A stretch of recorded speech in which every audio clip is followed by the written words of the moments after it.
I'll go ahead and take the blame on that one. Sorry, folks, that we had to jump onto another stream. I didn't realize when I hit the go button, I forgot to click do local recordings for us, so we get really good, crisp, clear audio. And as soon as I hit go, it doesn't let you go back and change that. So I had to try to end it real quick, and it didn't happen. Okay. It's okay, Kenny. We all make mistakes. Thank you. I appreciate it. It's rare for Kenny, but it happens. Well, every once in a while. But It's as rare as Blake's audio working, so it's true. I actually requested a formal apology from everybody in the chat that said I was most likely the one who caused it. So I will take my apologies offline. We can do that. We'll send it via. The episode's not over yet, Blake. Yeah. Give it time. Night is young. Night is young. Yeah, you'll be like me, and your ring light will go out, and then it's just you just have the dusk of darkness on your face here. yeah. Looks like your mood. Kind of feels like it. Oh man, it's just when we thought we were like being done taking a break after Bourbon Festival, Kentucky and Bourbon Beyond. Now we're here taking no breaks, right back at it. So I'm gonna make a mental note next year to not do this. I think we recorded one on the Sunday, but that's when it was a rain out. That's Yeah, true. that was Oh, that was the back. first one. Yeah. That's what we need to do next year. Yeah. Well, if you're gonna be here Get for another, it, what happened? Well, I was gonna say it's been a while since we've had a live one. That'd be fun. That would be fun. Let's kick Chris off this bourbon stage. Instead of his podcast, we'll do ours up there. How about that? I'm just kidding. He did a really good job putting all together. But He did. y'all ready to do this? Let's go. Let's go. All right, here we go. Trying to get the energy up here. Hey everyone, welcome to another fresh episode of Bourbon Pursuit, and it is the official podcast of Bourbon, but this is also the Bourbon Community Roundtable, and it's a big one, number 85. To think that we've been hanging out this long together is, it's longer than some relationships, to be honest with you. What? Where did that come from? I'm just saying, we've all dated somebody in our lives. We're like, well, this isn't going to work out, but look at us, 85 episodes deep, and we're still liking each other. It's true. That's true. Through thick and thin, we've made it. Richer and poorer. Us being poor. I was gonna say, has anybody gotten to the richer part yet? I'd like to test it out just to see how we do, but we'll find out one day maybe. Fred, he's the only smart one. And Jordan. Fred and Well, Jordan. I wouldn't go that far. Same. No bourbon brands. Yeah, but this is going to be fun, and we got another good topic tonight. But before we get going, kick it off, just to let everybody know whose voices you're hearing. So I'm Kenny, of course, one of the hosts of Bourbon Pursuit, and then I'll turn it over to Ryan as well. Hey, I'm here and glad to be here. Post Case of the Mondays after Bourbon Festival weekend, but it was a great time. It was a great showing. It was the shot in the arm I needed for bourbon. It's like seeing everybody come in. It's been a tough summer for, I think, not for a lot of bourbon brands and tough year. So it was nice to get encouragement. Everybody coming from out of town and still giving me hope that people still like it. They still like the spirit. They still like the spirit. They don't only like our bourbon, but they like our rye. Tell about That's the true. Rye-Rita. Yeah, the Rye-Rita was a big hit.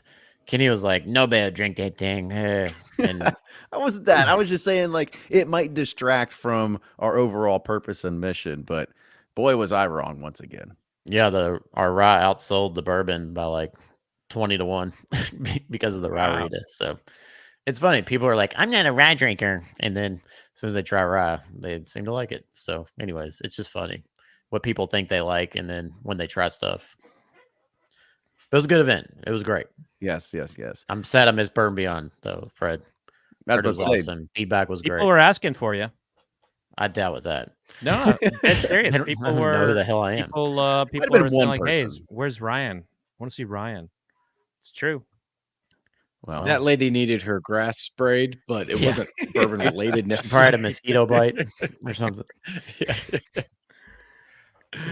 For sure. And then Fred, by the way, go ahead and introduce yourself. I know everybody knows you, but how was Bourbon and Beyond for you, man? So I'm Fred Minnick, and this is not Above the Char. This is an episode of the Roundtable, and Bourbon and Beyond, which I've been a part of that since the very beginning, helped put it together, and I've kind of I've taken a different role. I'm not curating the stages or consulting with helping the DWP with the bourbons anymore. I'm just talent, and I can do whatever I want. And I did my blind bourbon live, and it was the biggest crowd I'd ever had at a festival. And I think the count is that 1,500 to 2,000 people came to my little blind bourbon live area. Not everyone got to taste, and that's the thing, is like those stages. They've got the bulk of the people right there in the tasting, and then people are kind of around on the periphery listening. And it was awesome. It was completely gratifying, and I had so many people come up to me and just tell me how much they love Bourbon Pursuit and how much they love our banter together. And they're like, "You need to do more episodes of just the three of you." And I was like, we hear that all the time, and I like that. So Yeah. I've had so much love from the community out there. And Ryan, I'm with you, man. It's not that I've been doing this a long time, and it never gets old when someone tells me they read something in one of my books or something. I mean, I just, that keeps me going, and I love it. So I'm so thankful for that. I wish I could have got out to the Bourbon Festival, but I wasn't even at Bourbon and Beyond the whole time. I had a private event with the executive team of PNC Bank in Baltimore, and I didn't even get home until Friday. So, Oh, wow. I do want to give a quick shout out to the Bourbon Festival staff, Stacy, Randy, everyone. For us as vendors, they were incredible. I mean, they rolled out the red carpet for everyone, making sure we had ice, making sure we needed everything. It was well done. And I just want to give a shout out to all the volunteers and staff that made it possible. The feedback was great. You all did great. And so thankful for that event. Just had to throw it in there. Sorry. Well, good Right job. on. Everybody needs the kudos. And then Blake, I don't know about you. I guess mine might have been maybe 10 or 15 people shy of Fred's record crowd, but how was yours at Bourbon and Beyond? I mean, as you can imagine, being at the first one on Friday at Bourbon and Beyond, we were just a few shy of that 1,500 to 2,000 number. But no, I got a chance to go to Kentucky Bourbon Festival on Thursday, see all y'all, and hang out there, which is a lot of fun. And then hit Bourbon and Beyond on Friday, which is it's just really cool to see how massive that thing has become. And I mean, it's been that way, but it just is. It's really fun. You see a great draw, and it's funny. I got back and found out my cousin was there with her sister. Well, I guess they're both my cousins, but I saw one of their posts that they're at Bourbon and Beyond, and they just came in, and I didn't even know it. But they came there for the music. But it's like, oh, it's cool. We kind of like bourbon, so it just is cool, the audience that they both bring in. Where I feel like Kentucky Bourbon Fest, you have a lot of people who are diehard. They want to try stuff. They want to buy bottles and do all that kind of thing. Bourbon and Beyond, it can be, you could be a diehard, but you can also bring somebody else who's just really into music. So, also, I'm Blake from Sealbox. There's my intro. I got that part. It's like watching those movies, and nowadays it's like they don't even put the title at the very beginning. It's like the closing screen was the title of the movie. Yep, that's it. But and Jordan, go ahead, man. Good seeing you again. Good seeing you guys too. It's been a hot minute. Jordan from BreakingBourbon.com. Happy to be here. We weren't able to be down there for the weekend. We went down a little bit early that week. Eric was down there for barrel and a few other things, but hopefully next year, fellas. Yeah, we'll make it happen for sure. For sure. Yeah, I vote we do this in person next year. I know we talked about it before, but we could do something really cool. Maybe have a live event at Watch Hill proper or something like that. Speed Museum would host us. Maybe at our place, hopefully. No, there you go. Hopefully they open by then. How's the internet? We don't know yet. We'll figure that out. No, I mean electricity or plumbing. All right. So this is another one of those types of roundtable discussions. It kind of is a follow along to the last one that we had kind of talked about. But this one, I kind of started getting and started thinking about more philosophical, thinking deeper about the buying habits of a lot of bourbon drinkers. And if anybody's kind of wondering, no, I'm not sitting around and just having meditational, thought-provoking things. That I always have to give a shout out. I listen. Ryan turned me onto this a while ago of listening to Seth Godin. He is a very much I'd say an inspirational, very deep thought kind of marketing person and understanding of like how to find the customers and the product and how do you change and adapt it to the current environment and everything like that too. And this one is kind of when I looked at it because a lot of his thoughts and mentalities go of when you try to create a product for something, and especially in our world, you kind of think, well, we're looking for the neophyte. You're looking for the person who's always looking for something new, who is what that person is always trying to find something different or unique. And I kind of thought about this because it's very, I guess it's a antagonist or like on the opposite end of what we see in bourbon. Because what we see in bourbon is that I see pretty much everybody talking and chasing after the same exact thing. There's not a lot of people that are looking for different things all the time. Every single time when I'm looking around and scrolling through Facebook, a lot of the comments, a lot of the pictures, it's all the same. It's either be somebody complimenting somebody because they got themselves a bottle of Blanton's and they're saying way to go, or there's people standing outside of a liquor store and they're waiting for stuff that had typically been on the shelves forever, Eagle Rare, and for some reason WL Weller Reserve Green Label, people are buying it up. And now we're getting to the point where it's not just for that one bottle, but people are now having the same exact bottle and it might be 10 deep on the shelf. And so I actually put this question to our Patreon group a few weeks ago. And I kind of said, I was like, so if you see an Eagle Rare, and like, what makes you want to grab it? Like, you've had it plenty of times. So why do you continue to still pull it off the shelf? So instead of like thinking, oh, I'll go ahead and put my money towards something else, well, why would I just not go? Why do I keep buying the same thing over and over again? So I'll kind of put it to you all first. And maybe this is something you can talk about your own journey is that, when is it enough? Like after you've had these staples, when was it enough that you said, well, maybe I'm ready to try something new? And by the way, I want to make sure that I set the stage properly. I'm not telling you to go and pass on picking up that rare bottle of William Lure Weller or Pappy Van Winkle or anything like that. Please pick those up all day long. But this is kind of getting into some of the mainstays that we see that have been your typical $30 bottles, but people are just gobbling up left and right. And so when you have 10 of them on the shelf, I'm kind of curious, like, when is it enough? And why would you keep going back and buying the same bottles over and over again?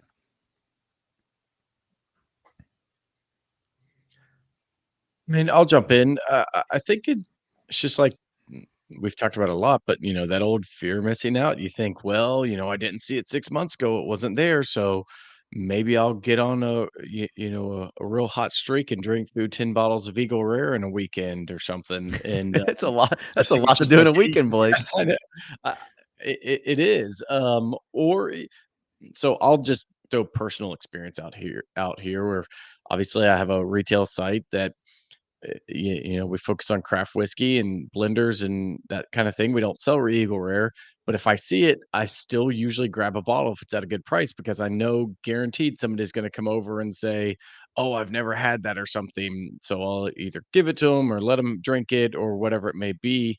It's just like those go-tos. You just kind of want. I don't know. You can't get enough of them. So um, 10 bottles seems a little excessive if you're still grabbing bottles after that when you see them on the shelf, but I think there's just something in us where it's like there is never enough, and, as long as you're drinking responsibly and, not thinking, "Is it my mortgage or am I gonna pay my mortgage or buy bourbon this month?" I think it's fine, like, who cares if you stack 10, 12 bottles of the same thing up, if that's what you like, and then you're able to trade it with friends or something else like that, so, I don't think it's the worst thing that we could have in bourbon.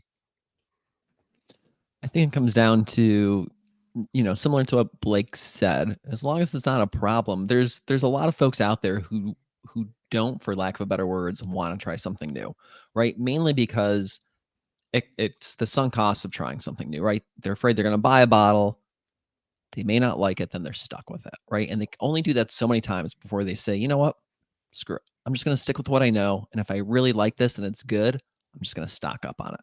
There's other people who just like, stocking up to stock up and like anything. Why do people collect football cards and then they collect 10 of the same card or, collect, you name it, they collect it, right? Why do people collect cars? They have 4 Corvettes. They like Corvettes. There's nothing wrong with that either. I think it's the exact opposite mindset of what we have and probably everyone listening to this podcast has, right? Like we're in it to try new bourbons, try new whiskeys, try new ryes. We're always searching for the next new thing. For a lot of other consumers out there, they're the exact opposite. They're looking for that safe bet that they know is going to taste good, and they're okay stocking up on it because then they're like, well, I got, 12, 14, 20 months worth of good bourbon on me. All right, I'll just stick with that. And not saying that's the right mentality, but it's not necessarily the wrong mentality either. So, Jordan, real quick before you join in, do you think that there's a stigma or there's a thought that just people are afraid of change? And that's why it's like, you have this one thing, you like it, and you're like, well, why would I ever go back to something else? I mean, the way that you say it, it was like, well, it kind of reminds me of my wife. She won't buy a different car except a 4Runner because that's all she's known and that's all she wants to have. Me, on the other hand, I'm always trying to figure out like what's new or what's different. It was like the same thing when I was getting into watches. I was like, I don't want a Rolex. Like everybody has a Rolex. Like I want something different. So I'm kind of curious of like the different thought process of people, and maybe they're just afraid of going against the grain. Yeah, I think it's a little bit about that, right? Some people just don't. They're uncomfortable with change. They know what they like, and they don't want to change. And they don't want to stick with it. Other people have been burned by change, right? Whether it's, for example, your car analogy, right, with the 4Runner, or whether and that's a much more expensive change, or whether it's not just they tried a few bottles of different whiskey and they're just like, oh boy, I got burned, and now they have like 4 or 5 bottles that they every time they walk past their bar to get a sip of their favorite insert X that they have 10 bottles of, they stare at those same 4 or 5 bottles that are just ounce or 2 gone. And they're like, I can't, I don't want to pour it away. I don't want to do anything with it. What am I going to do with this? Maybe they don't have people over to share it with. And they're just like, that's their reminder right there. That's why they don't change. And so they find comfort in them, what they know. Not saying that's right or wrong. I'm right there with you, Kenny, right? I love trying new things in all aspects of life, and I'll always go for something new. Then there's others that I know, and probably my wife's the same way. She likes what she likes because she knows she's going to like it, right? And there's nothing wrong with that. But that carries through to the bourbon world too. I think, if you add, what everyone's saying is obviously very accurate, but if you add the investor mentality that we have as Americans, if you go to school, you go to college, you enter the workplace, you get a 401k. I mean, a lot of people who are into bourbon are very investment minded. They're very much into wanting to know property value of certain areas. When I've done tours with people, they start asking questions about my businesses and like, oh, I have an idea for you to how to make more money. And like, oh, what's a bottle that's going to accrue in value? I think there's a large group of people, especially to those who watch or read about bourbon, that they're doing it for, a college fund. I hear that all the time. Now, does that mean they're flipping? Not necessarily, but I'd say some of them are. And I think that's a big part of it too. But for me, I get any whiskey I want. If I send an email to a distillery, I say, hey, I want to taste a sample, but I don't do that a lot. Stuff just comes to me. But I go to liquor stores once a month, at least, just walking around the aisle and trying to have a discovery moment.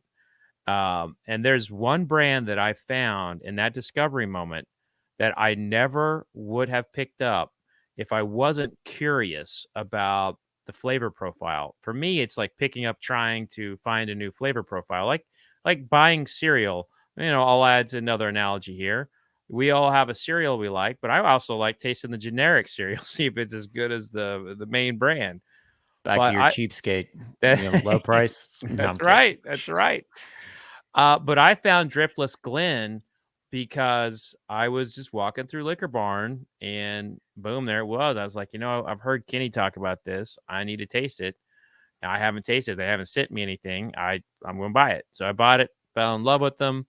And that was a discovery moment for me. And not all of them go that well, mind you. I have a lot of them that I gave to friends that maybe they weren't the best of friends, but I gave them the bottle. We always got to figure out what we do with what my wife called floor whiskey. And it was like, Oh, I like that. I was like, we got to get this off the floor and put it somewhere. Yeah. Yeah. I think there's humans are fascinating creatures if you just sit back and watch them. It's like, and with bourbon or anything, it's like most people are not going to be early adopters, and they like to be told how to think, how to dress, how to live, this and that by social pressure, social norms, this and that, and like in all aspects of life. And it's no different in bourbon. It's no different in cars, shoes, like these stupid golden goose shoes that look like shit that have been dragged across Venice, and because they're Italian, and it's like it's got a star on it, and I'm like, I just can't wrap my head around that. And it's like the same thing, like whereas I'm a person who's curious, always looking for the next thing, and like I love My Morning Jacket. I love them, but then as soon as they like went on the Grammys and people got popular, their music started going down because they were trying to appeal to the masses, and it like just let me down. And it's like, I don't know, the masses just like safe, and like they like catchy, and they like feeling cool. They like to be accepted by society, and that's no different in bourbon. Like people go and grab these bottles because they can show them off at home and like, oh, I got Weller Special Reserve or Blanton's or whatever, because it's like this. It's not only the safe, but it's also the cool thing. It's like they can feel accepted and that they've proven themselves to other people. And that's what branding and this, people have a story in their head that they're telling themselves all the time about different products and how I live and how this makes me feel or makes people feel about me. And I think that's why people buy these bottles. And, it's the whiskey's great. I mean, it's fine. I personally don't own any Sazerac products anymore.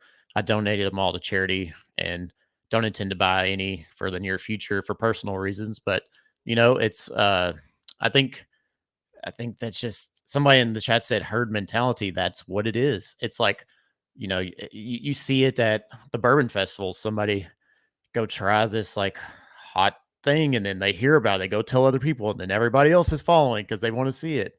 And they just like, the herd just follows the herd. And we're all, at the end of the day, it's just like animal spirits. And it's no different in bourbon. I'm kind of repeating myself, but it's fascinating to watch, and it's dude, but the bourbon consumer also is at the same time this new bourbon consumer. I don't even know if they know what bourbon is. Like I was thinking about this weekend. Like they haven't had the opportunity to try like really good bourbons because they haven't really been available to them. And so they've had just this onslaught of kind of young, finished, like whiskey that, and when they finally do get like a Blanton's or this or that, they're like, oh my gosh, this is the best thing I've ever had, because they're comparing it to all that other stuff. And it's like, so I just don't know that the new consumer, and then so many people get it, actually understand. They've never had like an older Russell's or an older Willet or an older like OGD or, from the 90s or 80s, like all these fantastic whiskeys. I just don't know if new consumers have had that. So I don't know. The consumer now is just interesting to try to figure out, like, what the hell do they want? I don't know. Well, that's an interesting point, Ryan, because I'll have people over and do whatever they want to drink, right? And just like all y'all, it's a huge library to choose from, and often like so I'll pour something different that they've never had or try something new, and then they'll be like, pour me something that you think I'll like that I can actually buy, because like everything you poured has been good, but now pour me something I can actually find in the store, because that's all that's my options. That's what I'm going to go after. And so it's almost the mentality like, yeah, I'd love to try something new and it's great, but like I'm never going to be able to find it. So just show me like what my availability is and what can what can I actually try. And that's kind of sad. Like when you hear people say that, it's like, oh yeah, okay, sure. Yep, here we go. So it's almost, they're boxing in their palate just based on what's available to them, because they don't want to pay more than MSRP, and they know the reality, and they just want to be able to walk into a store and not wait in line and stuff like that. And it puts them in a tough spot. It puts them in a tough spot just as much as it puts producers in a tough spot too. Right? It's a no-win for anyone at that point. Sure, totally. Who's to blame? Are we to blame? I'd say we're partly to Yes. blame. Yeah, I mean, I'm seeing a lot of Henry McKenna dropped in the chat. Yeah, I but have no idea who's to blame for that one.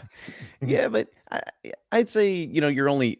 I think that a lot of those were, that's also like a something that was probably coming at some point or another, right? There's no way that a 10-year-old bottle of bond for $30 doesn't sit in the market and not get discovered and blow up, especially in the days of what we now see. There's But just who's no to way that. say? I mean, here's the alternative to that, Kenny. Who's to say that Heaven Hill wasn't about to repackage it and make it more expensive like they did Old Fitzgerald? I mean, I think Henry McKenna's success, while it was okay, I think them winning that kept it in that kind of package it was in. They haven't had to change the package. They've changed the price though. Right? That's what I mean. That's what I mean. It's like it was not a brand that was. It wasn't like Weller. It was not something that was selling a lot of. And so when it won when it won best bourbon and then world's best whiskey, they had it. They didn't have to, create a new look for it to be sexy.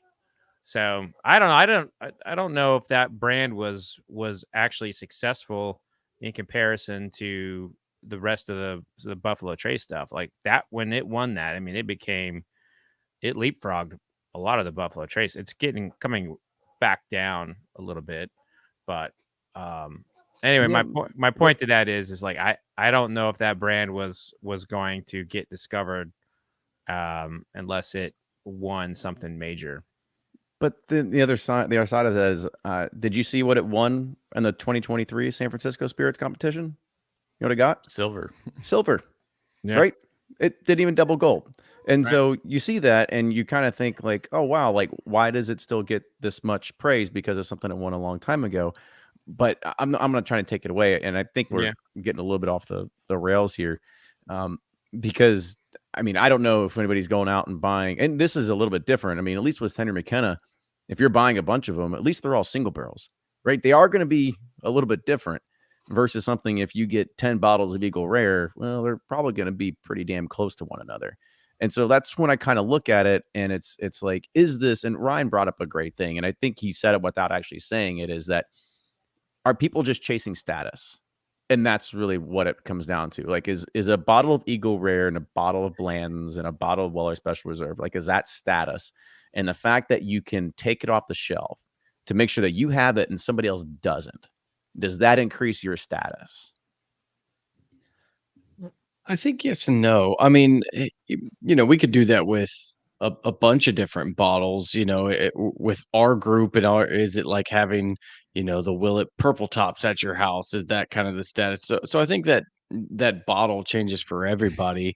But I think with just the amount of people who are coming into bourbon and whiskey, you're just going to have them exposed to new and different bottles that we think is like ordinary every day because they were back in the day. I mean, I was talking to a guy yesterday who he was like, "Yeah, I've got several hundred bottles," and he comes in to my office where I have all my bottles. And I just have a bunch of old Weller 12s because they're $35 back in the day, and I bought a ton of them. And he's like, "Man, I've never actually tried this. I've never even seen a bottle in person." And in my mind, I'm like, "You've been in this 5 years and you have hundreds of bottles. Like, how's that possible?" But just because of the state he's in, it's not available and bars aren't getting it. So, eh, I think it's kind of a shifting grade and judgment call for where somebody is geographically in the country and where they are in their bourbon journey. But um, I'm going to try to show off every bottles of Seal Box that I have because I think that should be the new status symbol. But Need verticals of Seal guys. Box. We're right there So- with you, Blake. So we're not far off. I mean, and by the way, I also want to put it out there because people kind of flamed us last time. They're like, "You're only saying this because you have a brand." I get it. This is not because we're trying to sit there and push our stuff. I'm just trying to understand the mind of the consumer and the mind of where we are versus our listeners versus some of what we would call just the general population too. So I think here's a good way to determine whether or not this is chasing status. Are people chasing Four Roses single barrel? Are they giving that same treatment to Eagle Rare? Are they giving the same treatment to Four Roses single barrel that they are to Eagle Rare? I Not don't if think it's not a so. pick. Are Not if it's they not a store pick. giving are they giving the same treatment to a Wild Turkey limited edition product as they are Eagle Rare? I'd say it's pretty close. Yeah, I mean, people are lining up for both of those products. And if your name is Brian, for sure.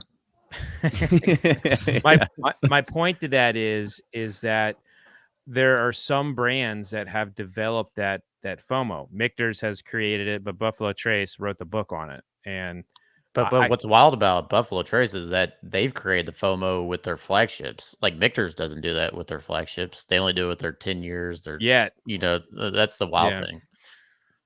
But did they create it, or did they just kind of fall into it a little bit of the trickle down of Pappy and everything else? I think they created. I do think they were masterminds at the allocation game and making it appear like that it was. I can't get into details, but I know of facts that they've used states and like they've flooded the market with certain SKUs to see how much is enough of this SKU to see if it's when does the consumer stop caring about it.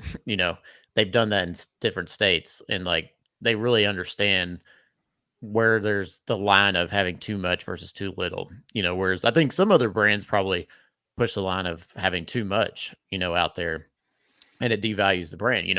Probably Elijah Craig being one of those. Like I think Elijah Craig is just as good, if not better, than any of the. And Russell's 10, same thing. Without a doubt, any of the Sazerac products. Same thing but with Four if Roses. You're let's put a retailer hat on. I mean, Blake, all right, you have an opportunity to carry 10 barrel picks of Blanton's, Eagle Rare, Stag, whatever. Are you taking that, or are you taking 10 barrel picks of Four Roses and Wild Turkey? Which one's going to sell better? Yeah, I mean, it's going to be the Sazerac products all day. I would like to counter it and be like, well, I'll do 5 and 5, or because I like drinking this. But if you're looking at it purely from demand standpoint and dollars for dollar standpoint, the Bland's barrel is just going to move at lightning pace. And I see I'm starting to see it more often now. Some retailers locally in Jacksonville have some good barrel picks of Four Roses pop up, have a good Russell's pick pop up. And you don't see that with Blanton's or even really Eagle Rare. Okay, so to try to bring this back a little bit, because I feel like we're getting into the allocation, the FOMO, and everything like that, and I kind of want to think about back to your all's thoughts of like, well, when was it enough? Like, when was it enough for you all that you saw a bottle of Eagle Rare on the shelf, you just left it? You're like, I don't need this anymore, or Blanton's, or whatever. Because for me, it's been years, probably because I haven't seen it, but still, now I don't even get it. And I've seen some people in the chat. They're like, well, I'll get it because maybe I'll have a friend come over and get it. Well, are you doing that, or are you getting it because you're like, well, I've got to get it. I know that it's allocated. It's rare. I have to have it. And maybe I'll give it to somebody, and maybe that's just what I tell myself to feel better, even though I'm not actually going to do it. It's I'll talk about that really quick. So I still, right, we'll say like Blanton's or Elmer, which you haven't seen him forever, no one talks about or anything like that. I'll still pick up a bottle, even though I have a few here for myself, but it's always not for me, right? We get a ton of bourbon sent to us, right? We're very fortunate. I buy a ton of bourbon every single month, and a lot of it I give away to friends, right? And I have a laundry list of people who are always asking me, hey, can you help me out with this? Can you help me out with that? And I am the first person to be like, yep, sure can. Let me buy something and do good for someone else, right? So, I like to think other people are out there doing the same thing for their friends or their family. I know in reality, a lot of people are just stocking for themselves, hoping something good comes of it for them later on that they can either trade or sell or do something with. But I still think there's that mentality out there, like, hey, I'm going to help somebody else out. If it's there and I see it, let's help someone else out with it. And there's nothing wrong with that either, right? That's good. I ain't gonna lie. If I'm walking through a liquor store and this has happened in the last 6 months, I see Blanton's or I see Eagle Rare, and if it's our SRP, I'll likely buy it. And I hate to say this, but if I see Henry McKenna 2, I will buy it, and I have, and I've even posted some pictures on Instagram about it. But I will buy it, So and yes, let's go deeper. I buy Why? it for me. Why? Well, for the Blantons, I do give to a friend, or I keep it around as a gift. I don't drink it. If it's Booker's, it's because it's demanded by my wife. If it's Eagle Rare, I actually like Eagle Rare, so I ain't gonna apologize for that. It's good whiskey, and I don't have that in the house very often, and I don't always want to drink cask strength. Sometimes I want something, that's slower and proof. So I think Eagle Rare is its availability. Let's take that out of the conversation for a minute. I mean, you got Eagle Rare, you got Elijah Craig, you got Wild Turkey 101, you got Rowan's Creek, you've got a handful of others. But there's a lot of the good bourbon out there. It's getting higher and higher in proof, and sometimes I just don't want that, and that's why. And I will drink that, and I don't need to defend myself on Henry McKenna. You all know why I'm buying that one. But so yeah, I do, but it's got to be within reason. I mean, I'm not paying $200 for it. It's got to be, something reasonable there. But it depends on the brand. I'll still buy a Four Roses single barrel over it.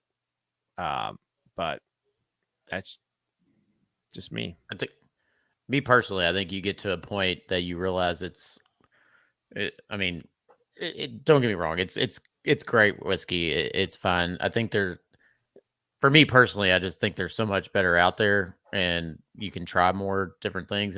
But that's just my mindset. I'm always like, if people think it's popular, then I think it sucks, and that's probably that's just the way I think about things. I just don't like being part of the herd. I like to be thinking differently, and that's the story I tell myself, is that I'm different, and whether that's, I'm just as a tribal as anyone else. That's my story, is I'm different, and I don't want to be the same. And that's when it became enough for me. Is it used to be nobody drank Weller 12. I would go to Rite Aid and get liters of it for $30, like it was nothing, and it was because I knew about it and no one else did. But as soon as people started knowing about it, I was like, I don't really care anymore.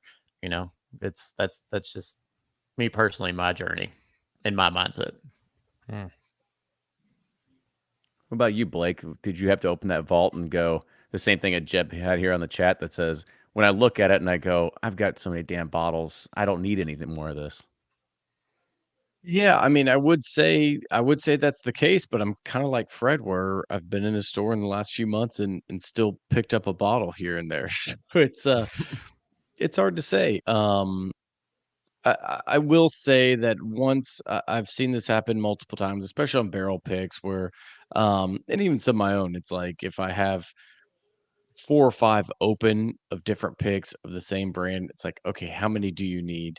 And that's kind of my number. If I can fill up a 6-pack of that bottle, it's probably time to grab something different. Which is the fun in it anyways. I mean, I think we referenced this earlier, but in general, we all like trying different stuff and putting new bottles in our collection. And so I'd say that's my loose rule. It's not steadfast, but anything 6 above, or anything above 6 bottles, is just, that's excess at that point. That's you've got a problem if you're buying more than that.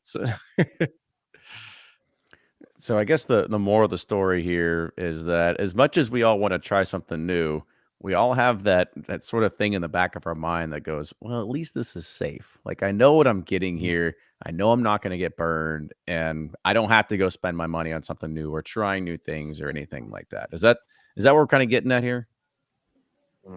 I think Yeah. so. I think that's fair. Yeah. I'm with Fred too. Henry McKenna, I will buy that one, and just because Heaven Hill has a deep place in my heart. But I'm like with Eric Carrico. If I see Knob Creek store picks, I always get those, because they're not only good, but they make great cocktails too. Yes, they do. Mm-hmm. I mean, let's face it. We could have a go-to from every one of the distilleries, and we probably have bought all of those things within the past year. And in the past year, I've probably bought 3 Buffalo Trace products, because, and I'm not talking about just my not just my, for home use. You remember I do tastings like all over the country. And when I'm going through a venue and I say, hey, I would like to have Eagle Rare there, they like laugh at me. Like they haven't seen Eagle Rare in somewhere like Minneapolis in like 6 months for a restaurant. So it's like it. I don't even ask for Eagle. I don't even ask for that shit anymore because I don't want to get laughed at by the restaurateur or something, or the hotel. But it's like that issue is a burden on us as consumers, and it's going to hurt them. It's going to really, really, really hurt them down the road. And I know we always end up talking about Buffalo Trace allocation issues, but man, if they don't do a better job and get it figured out, it's gonna bite them in the ass in 10 years when things start going south. Yeah, I mean, you look at it and you think, well, you want to make sure that you satisfied. You want to make sure that everybody that you want to be as a customer, you want to give them a good experience. And it amazes me that most people end up pissed off, but they still go and chase it. They still go and look for it. They still go and wait in line, and there'll be like 5 people at the end like, oh, I didn't get the bottle I wanted. Like, oh, but they're like, well, I'll try again next week. Right. It's because people feel like it's the best thing. And like, I'll do these like tasting events for like high level executives, and, the event coordinator's like, we have to have Pappy. I'm like, it doesn't matter. It's not as good as you think it is. She's like, it doesn't matter what you think of it. It's like these CEOs, they want Pappy there.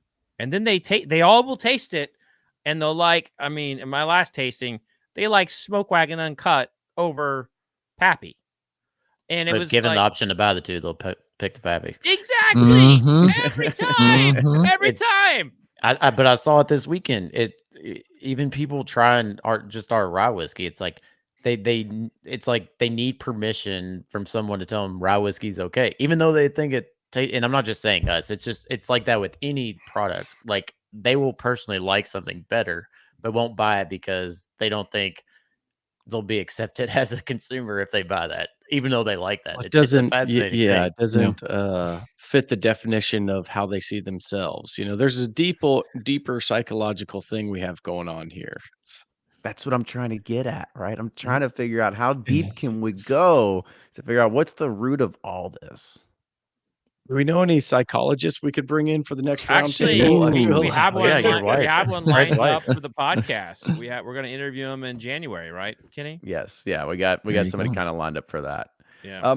And then kind of like one question as we sort of tail off and kind of look into this as well is that we had talked about the whiskey and the ones that we look at that for some reason we keep waiting, we keep buying for some odd reason, even though that we feel that we're early adopters. We feel that we're the neophytes. We feel that we're the ones trying to find something new and change. Yet there's still something inside of us that says like, well, Booker's is still Booker's. It's good stuff.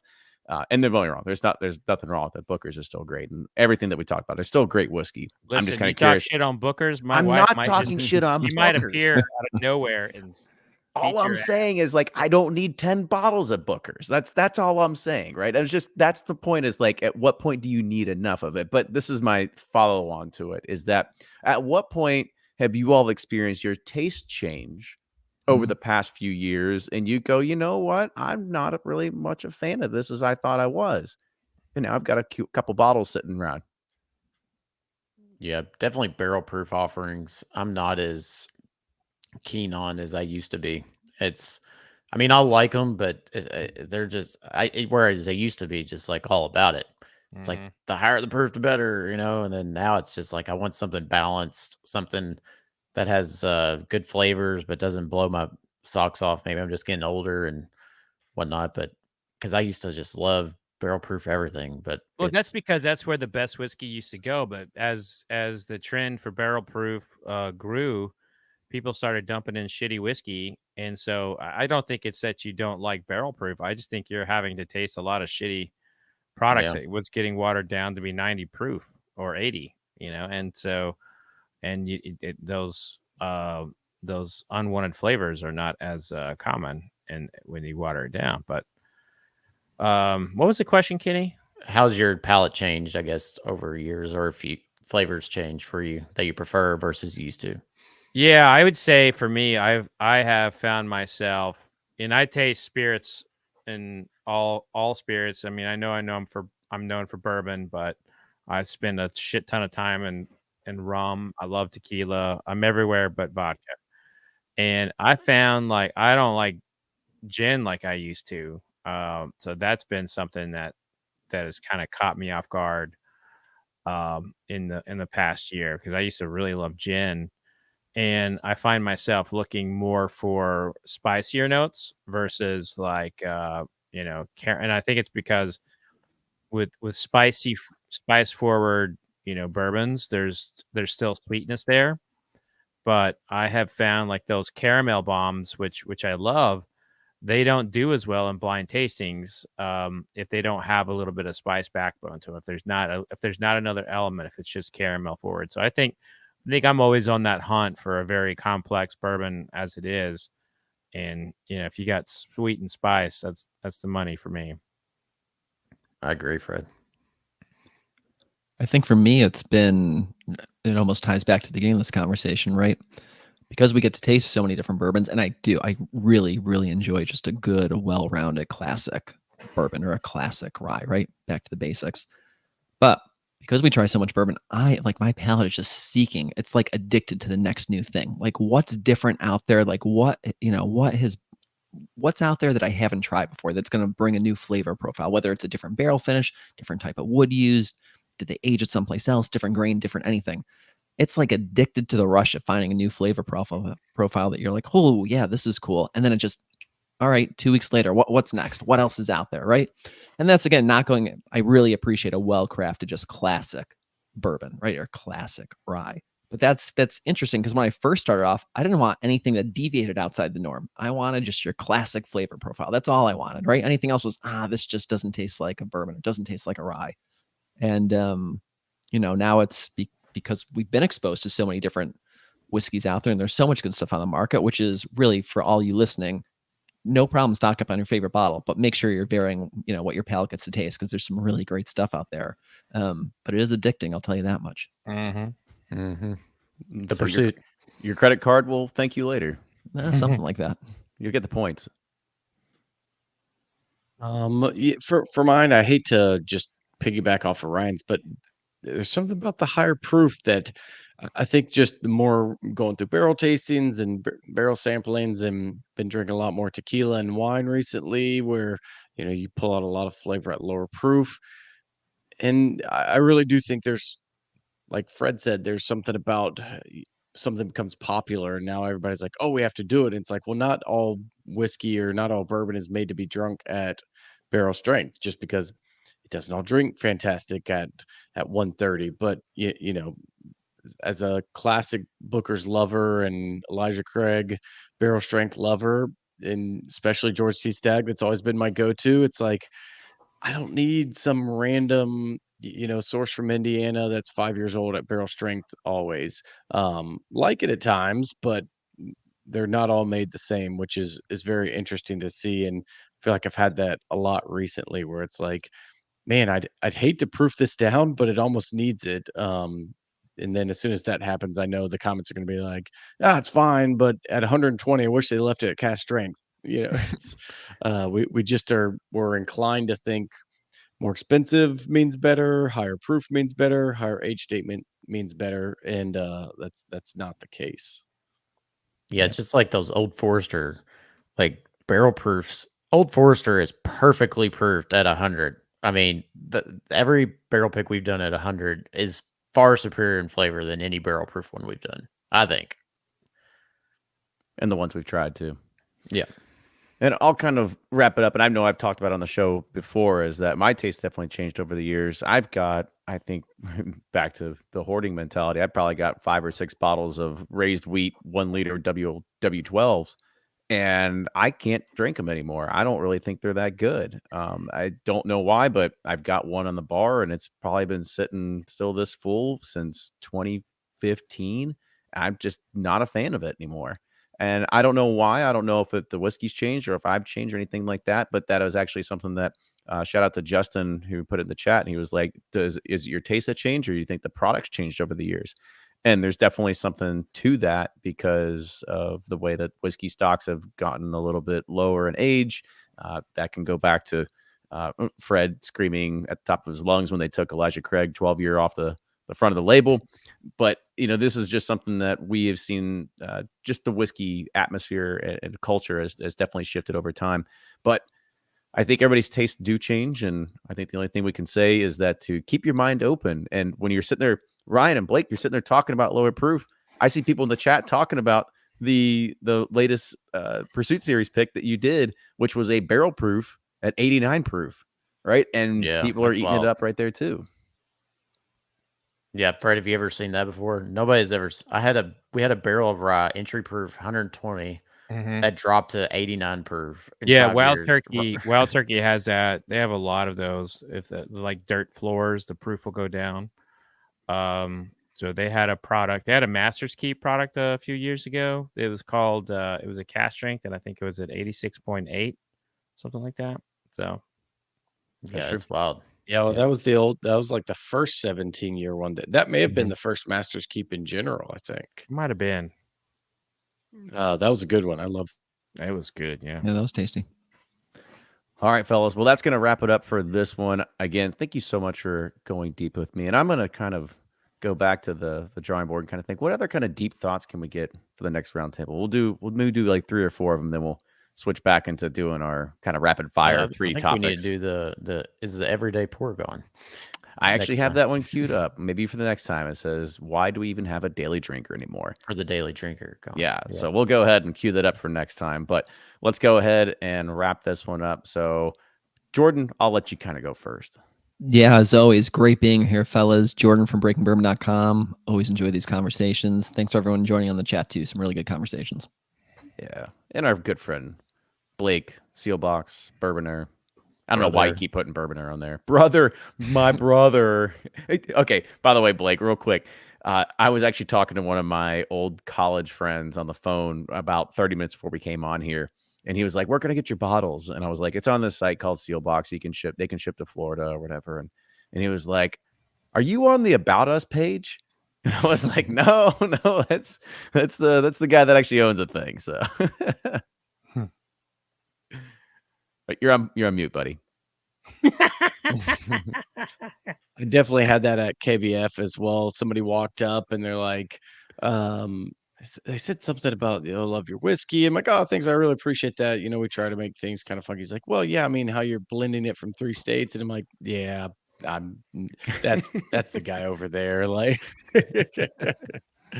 it happens. But yes, I am Blake from Sealbox. So thanks for having me again. This was a fun one. And just remember, you can drink whatever you want. You can collect 1,000 bottles of the same thing or just spread it around. I think it'd be more fun to spread it around, but always fun to be here and enjoyed it. Thank you. For sure. Well, fellas, again, thank you so much. This has been a fun, interesting roundtable, another good topic, and we'll be able to see everybody here in a few weeks, or should I say about a month from now, as we go for another one. But until then, make sure you subscribe to the show, tell all the friends, tell your other whiskey-loving friends, the people that you think like, are you still waiting in line for bottles here? Go listen to these guys. I think they're going to give you some good recommendations. You can go and watch Fred's YouTube channel where he's always reviewing something. The guys from Breaking are always putting something out, and of course, Blake's always releasing a ton of stuff that even if it's Amberana finish, we still love them. But until next week, cheers, everybody. Cheers. Sucks. Doodles. Okay. We made it. It was a good one. It was a tough one because it's like trying to decide, it's like what really drives somebody. That's a tough question. I know. What I liked about this, Blake? What I liked about it is that we just kind of talked like we were in our backyard. There was no, I mean, we had questions. It wasn't as formalized. Yeah, it wasn't formal. Like, I love this style. Yeah. I think that's good. Also, we were all sober as shit, so that probably helped out. Yeah, that's true. Not as energetic as maybe we typically are. I was even spitting while I was tasting new blends here. I was like, And we're all tired. We're like, Mm-hmm. It's like we're adults or just had really long weekends. It's yeah, we're all just tired. that's hmm. I I got know. back I got back Friday at I guess it's technically Saturday morning, but 12:30 or 1 o'clock, and got up early again. My son's football game, like sweating. I get home and have a few beers, and I'm like, oh my gosh, I feel like I've just got to drink water on a Saturday night. And then, I started watching the Gator game. I was like, now we got to celebrate. Here we go. Yeah, it was a big win. But They I look don't know how good. y'all do that for 4 days in a row with the festivals. Whew, it's that's tough. a marathon. It is. Yeah. Drink a lot of Thurs- water. I probably could have not done it on Thursday, but we decided to anyway. And then Sunday definitely took it a lot easier. But Friday and Saturday, man, it's. I guess it just goes into the. I can't break away from old habits, and you're just like, well, Dude, we had I got a a blast. party. We had There a you go. blast, right? We had Saturday night, man. I had a blast hanging out with you guys. Yeah, That was awesome. Well, I wasn't there. I didn't get invited. it was. I had one shirt on. It was close enough. Looked like both of us. I came up to Kenny and he That's wasn't how good looking. Fred was feeling. He thought I was there. Yeah, I he just saw two of us. I won't say what I was gonna say. Hold on. What were you going to say? now? Yeah. You walked up No, to I Kenny came up to and- Kenny and I grabbed his nipple and I twisted it really Oh, hard. okay. Yeah. Okay. Gave him the wet willy. And he was like, "Oh, finally." Yeah, I was like, "Oh." I've been waiting for this moment. That's funny. That was good. All right. Well, Might go as ahead. well enjoy it, guys. Stay. I'm Okay. in the stream and then let the upload finish. So Okay. thank Can you I in the hit chat. leave studio or just stay? No, just in the stay. Just stay. Okay. Stay. I'm Don't just going to move. leave it on, leave it as is, and I'll go home. All right. Bye-bye. All Blake. right. Bye, Blake. And bye, everybody in you the see a chat. ghost, if you see a ghost flying behind here on screen, just let me know. We'll let you know. Yeah. Okay. Yeah. All right. Bye.